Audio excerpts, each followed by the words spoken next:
Hey, how's everybody doing? I'm Tomlin's Nyback. This is 365 Days Toward Racial Change. This is day 314.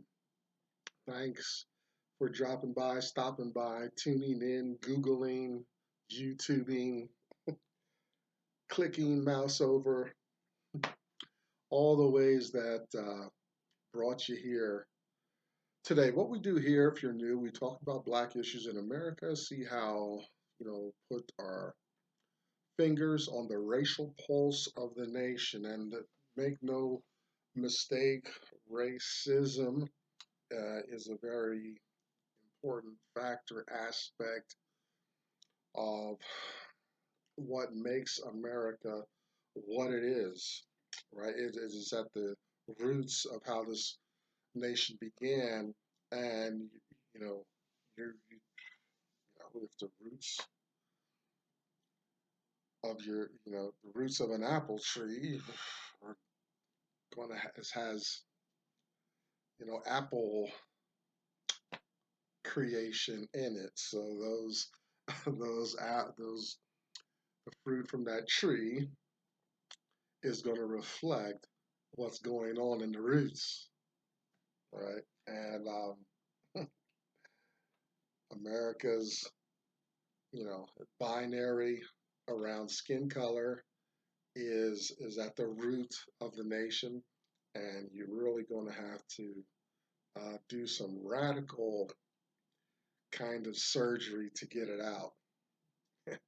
I don't I don't see it happening, and anytime in the near future.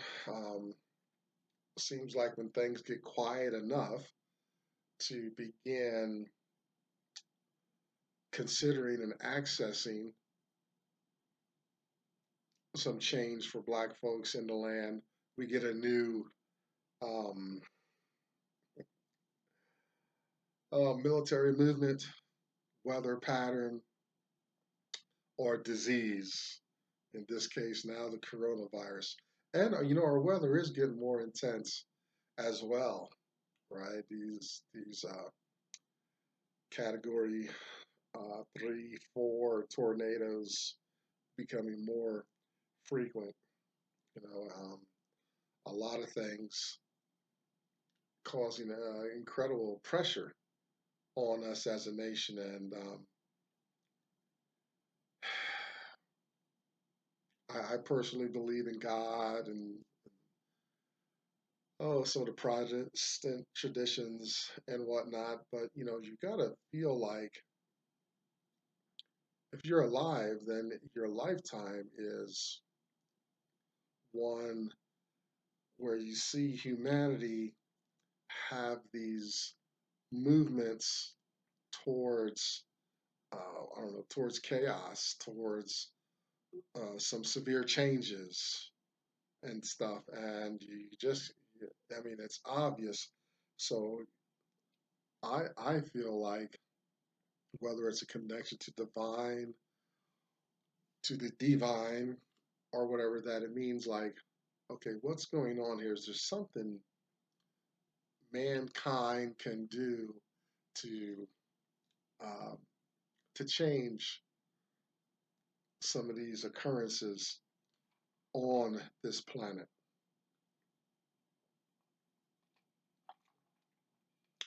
I mean, face it, like we're out, if you're into astronomy at all, like we're out here kind of all alone. We're not part of any bigger community. That's us here, and there's no escape. This is where we're at. So it's just interesting. What I wonder what goes on in the minds of others. How does this position us racially in the land? What does it mean in America to see wars, 9/11s, coronaviruses, Ebola viruses, you know, uh, swine flu, this flu, blah, blah, blah, HIV, blah, blah, blah, that, hurricanes, tornadoes, that, politics, Right. I mean, you could make a little song out of all the issues going on constantly. And still at the heart of it, at the root, I say, is an issue with race that that's just the conversation is not doesn't move that far from race when we try to parse it and take it down to, to some of its origins and fundamentals. You know, there's our current pandemic. So far, what I've seen, I guess, all well, the reporting on CNN, I haven't seen any black folks um, right on the news like when we're looking at people recovering from this virus and getting along. I don't see. I haven't seen a black person yet. And then I'm only watching CNN, right? So maybe some other networks are carrying some other people. But you know, ever since I've been doing this project, I look for black representation. Okay, where's the black folks? You know, because you find white people everywhere. So I've yet to see um, them do a piece on black folks recovering from this virus, which I'm sure black people get it. The one thing about the virus is that it doesn't discriminate. What they did, they have found that a high number of men are affected. So there's some sex sexism going on there with the virus. It'll be interesting to see after this thing blows over some of those numbers. But I just saw the other day that men have higher numbers. Anyway, I won't make a definitive statement, but men have higher numbers of incidents and whatnot. We are well represented in this pandemic, men. So we'll see. But you know, what does some illness like this mean racially moving forward? You know,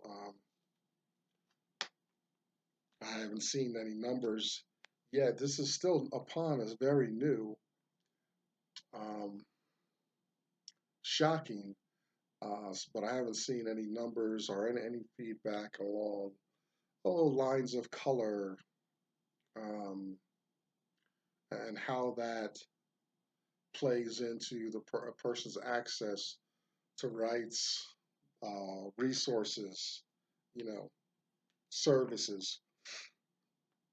So far on television, I've seen a lot of white folks recovering or having the illness.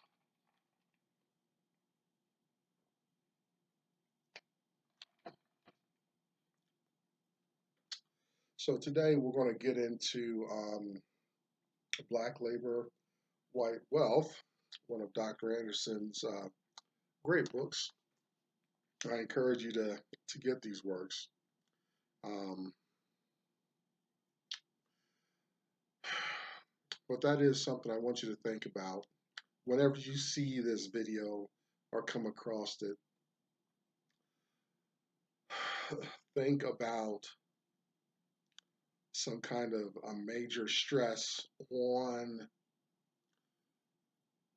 black folks or you know something common to all people, yet how racially in America there's still people finding an excuse to marginalize and put black people at a disadvantage. Something to think about. I'm inspired to do this work. This is video number 314 by a man named Dr. Claude Anderson. He's written a lot of great works that inform our discussions here, You can find him. He's got plenty of videos himself here on YouTube. He's not doing a numbered thing like I'm doing, but he's a good primary source that can articulate these things a lot better than myself. I've read three of his books. They inform our conversation here. Excuse me. A Black History Reader. 101 questions you never thought to ask. If you get one book, get this. This will get you started. I guarantee you get through this and it will light a fire under you for a burden um, for Black issues and situations. Black labor, white wealth, search for power and economic justice. We are in that text today, page 13 if you have it. And Powernomics, Dr. Anderson's national plan to empower Black America. You can find Dr. Anderson here on YouTube and at powernomics.com. Behind me, you'll see the hashtag #US2 symbol. Find Black women having a conversation, supporting one another. Check out Black Enough, BLAGGENUF, kind of a Black Facebook experience. And check out Dr. Boyce Watkins at the Black Business School, theblackbusinessschool.com. He'll get you started. He's got a lot of great products there to get you on your way. I'm busy with a degree in philosophy and working on some other stuff. I can't take advantage of what Dr. Watkins is working on, but great guy. Tell him Tomlin's Nyback sent you.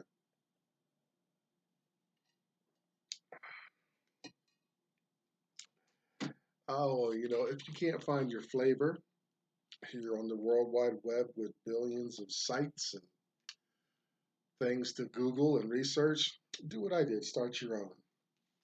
And who knows what will happen for you, for your interest, for your ability to articulate and argue a position. And finally, we look at Uncle Tom's Cabin. We went through this whole book, read the story about Uncle Tom and life of slaves in America. So we're finished the book, but we may revisit that. I like to hold that up. It was interesting when I introduced it to my mother, and she read it just like that. It's a very good read, and I recommend it. Would help you understand, my burden for what's going on with Black folks in America today. Starting there on page 13 of Black Labor, White Wealth. The heading is "No Light at the End of the Tunnel." It's pretty bleak. And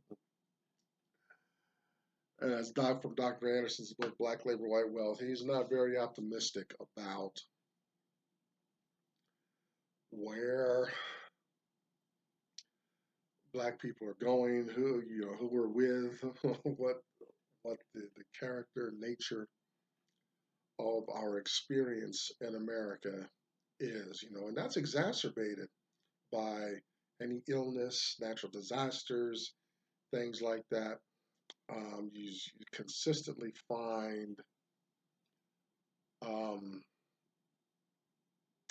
some divergence, some differences along color lines.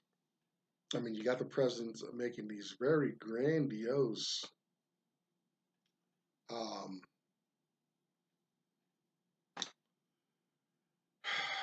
statements about what um, what resources are going to be available, resources available to who, and stuff like that. And I find it quite unrealistic, the things that he is saying. But we'll see. We'll see how this comes out and what it looks like racially. We gotta wait for this thing to blow over, die down, then do our review, and we'll see. Anyway, we got to keep the conversation going. I know like right now, the whole world is going through it. But don't forget, there's other concerns in the globe as well.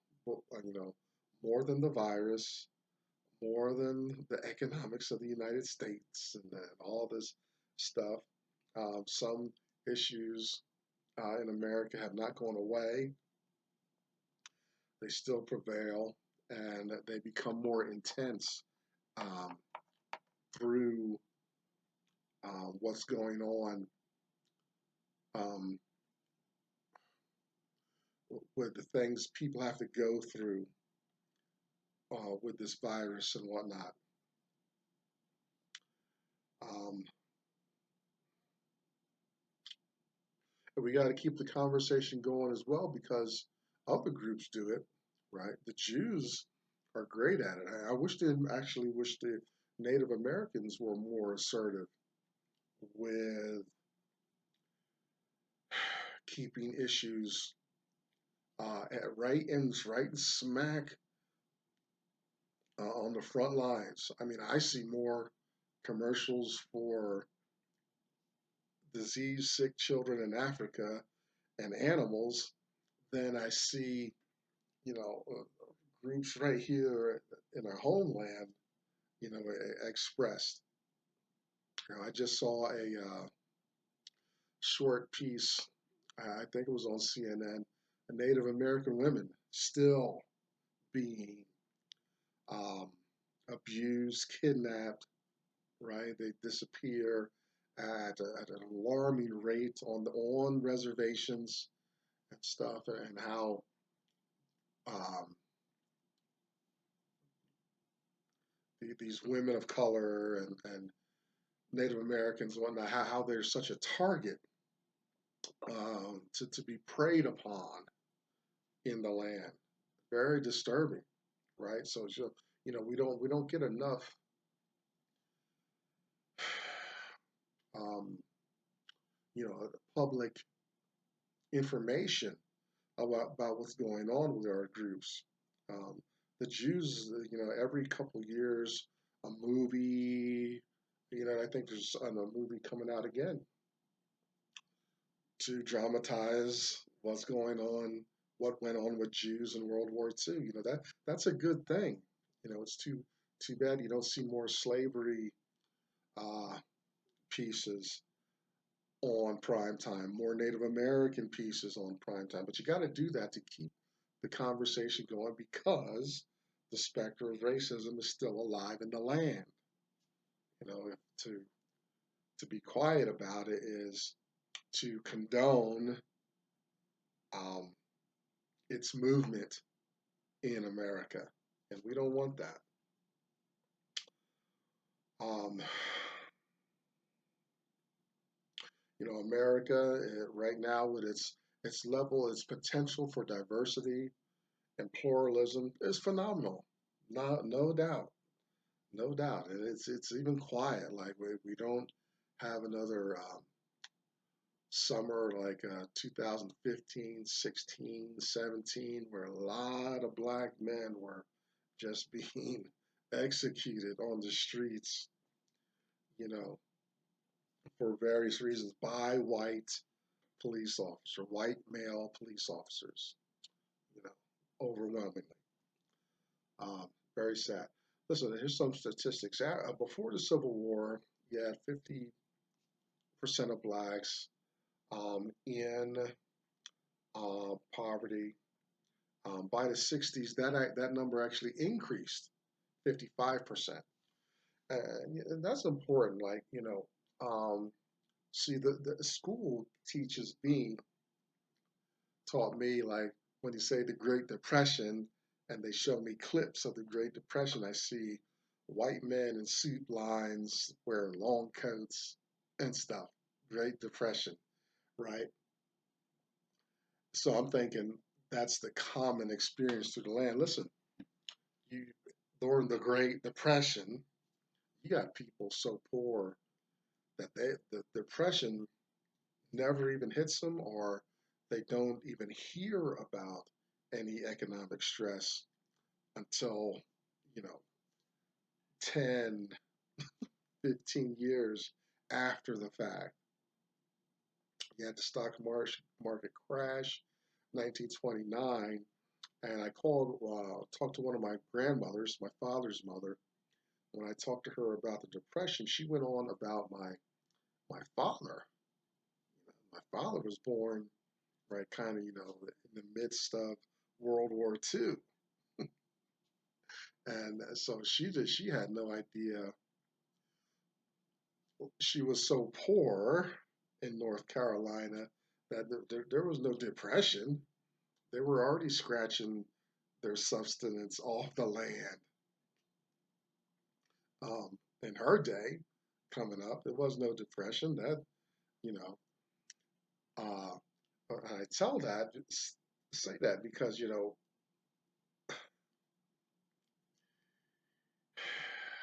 history and the way it's portrayed is like everybody's in this big boat together. Well, when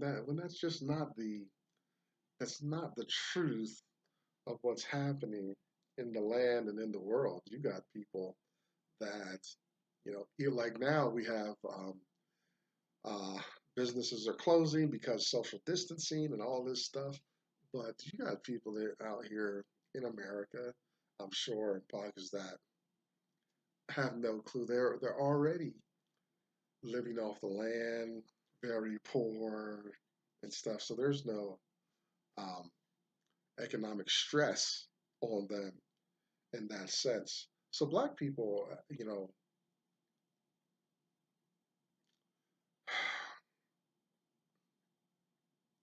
I'm sure we're impacted if we already had because everybody got caught short on this one because everything like closed within a week. The nation flatlined, so that's pretty tough on everybody. I get it, but black people are already kind of trapped within the economic cycle already. So there's not probably not as hard as hit because black people are already on the bottom. If anything, the trap door opens up and black folks kind of go through it um, when this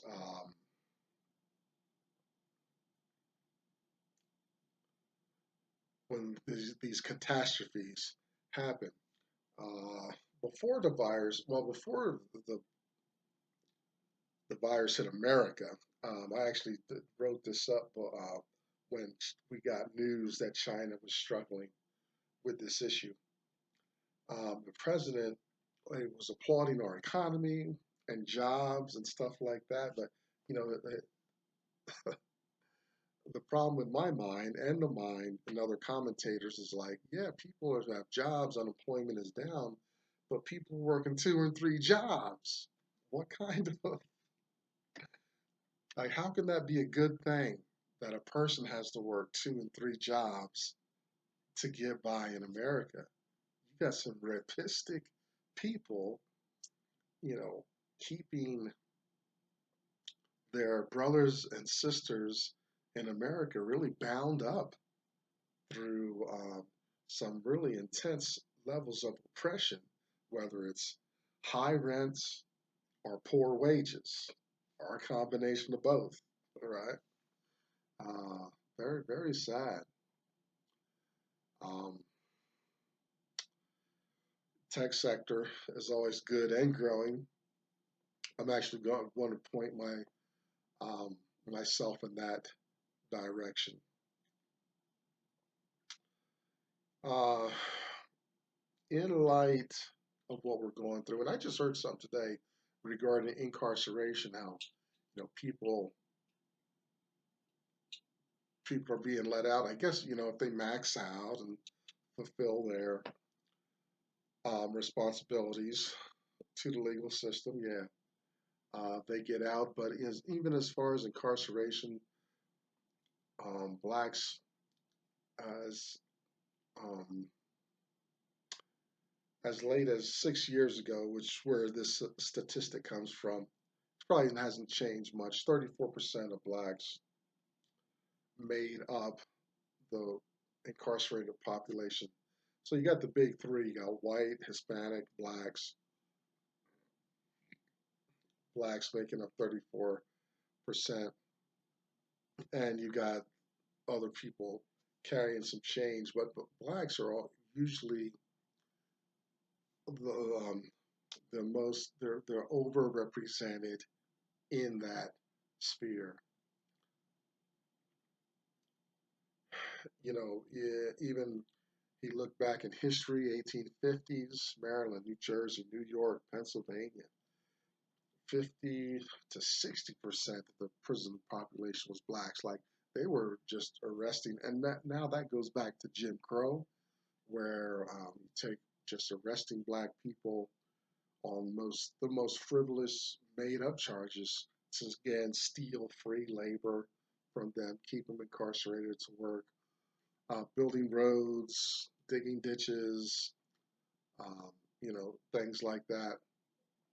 All kinds of grunt work, laying railroad tracks, straightening tracks, uh, things like that. It's very sad. Like you look at some of the pictures of black people hip deep in water, straightening railroad tracks and stuff. And this has got the white man with his rifle, double barrel, you know, kill you in half a second, machine on a horse, right? Very sad, very sad. Uh, Collectively, blacks are struggling where we don't see the kind of gains, and they're sporadic. They're in disarray, not unified. They're very tough to get black folks together, but white folks have get such a oomph from their um, their efforts in the land and in the world, um, and which is interesting, right? Joe Biden, he catered to the black vote and black folks, and some black folks got behind him and stuff, and our the presidential candidacy is in the hands firmly in white male competition, and Joe Biden is against the black vote and all that. And I don't care, enough for or against Joe Biden. What I would like to see is finally like black people really have just their own pandemic outbreak of privilege, rights, and resources, where it becomes the norm for black people to be competing, without um, any extra energy, any recognition, but just in a normal day competing with white folks, just as white folks compete with white folks. That'd be such a great thing to see and know that it's genuine in the land. Um, you know what Dr. Anderson, some of his solutions to us. I'm not very much into the political thing. I'm careful about my mental and physical resources. As I get older, those type of things get more finite in time, and so I find I don't have that staying power as when I was in my early 20s, which I really wish I would have directed this energy in such a more beneficial way. Better late than never. Anyway, look, Dr. Anderson says, get into the political process, and there are black people involved with that, and that we'll just let that go of that. You can complain to representatives. Um, Solutions are out there. because America is built on wealth as well as racism. It's just a lot of massaging and navigating all these things. We can collectively get to a place where that black labor that was stolen from our ancestors and wealth, privileges, and all that, we can secure that with some unity, modeling other groups as well, getting involved politically. Right? I see. I might not be involved in the political process formally, but I make videos. That's kind of my contribution. Where other black folks don't make videos, they watch videos, listen to podcasts, but go vote. Some people are pounding the pavement. Some people get signatures. It's a body. It's a collective thing. Not everybody is meant to do everything. Oh, anyway, I'm running over time. Thanks for hanging out with me again. That's day 314 in the bucket. I'm Thomas Nyback, 365 days towards racial change. Thank you. We'll see you next time.